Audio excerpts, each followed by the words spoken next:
এখন আমরা কথা বলবো সোরিয়া ক্যাপ্টেন এমএস ধোনির সাথে। কি রে ভাই, আজকে কি আপনি আম্পায়ার কিনতে পারেন নাই?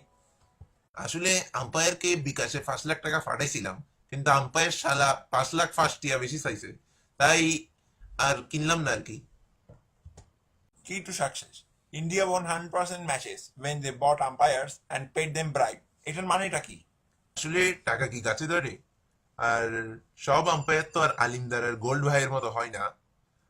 তার উপর টাকারও একটু ব্যাপার স্যাপার আছে। তো ধনী ভাই আর ধনী নাই, বাসায় যান, টাকা পয়সা কামান, বুড়া হয়ে যান, তারপর আর খেলিয়েন না। বউ বাচ্চাকে সুখে রাখবেন, কিন্তু খুবই শোক। থ্যাংক ইউ ভাই আপনার সময় দেওয়ার জন্য। এখন আমরা কথা বলবো অস্ট্রেলিয়ান ক্যাপ্টেন মাইকেল কার্ক। যা বেটা তাড়াতাড়ি যা, নাহলে প্লেন মিস করবি। আসেন কার্ক ভাই, আসেন। আজকে বাংলাদেশের 16 কোটি মানুষ আপনাকে সাপোর্ট করেছে, এই সম্পর্কে আপনি কি বলতে চাচ্ছেন? আজকের ম্যাচটা আমাদের জন্য খুব জরুরি ছিল। তার উপর আজকের ম্যাচটা না জিতলে বাংলাদেশ 16 কোটি মানুষ শান্তিতে ঘুমাইতে পারতো না। তাই এই ম্যাচটার জন্য আমরা খুব ভালো প্রস্তুতি নিয়েছিলাম। তার উপর ইন্ডিয়ানদেরকে শিক্ষা দেওয়া খুব ইম্পর্টেন্ট ছিল। তারা যেভাবে বাংলাদেশের সাথে ম্যাচ ফিক্সিং করেছিল তা আমরা কখনোই সহ্য করতে পারিনি। তাই আমরা অনেক প্রস্তুতি নিয়ে ভালোভাবে খেলেছি। আশা করি আপনাদের ভালো লাগবে, ভালো লেগেছে।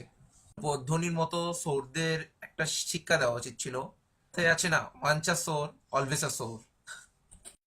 আচ্ছা কার্ক ভাই, সুখে থাকবেন, বউ বাচ্চাদেরকে সুখে রাখবেন, আর আপনার সাথে ফাইনালসে দেখা হবে। लुंगी तुले सपकड़े दिल दूर सुरैया दाई ये तोरा पंडगली दूर मोरा टिललोई दाई ये तो सोरा सुरैया दाई गोई सुरैया दाई ये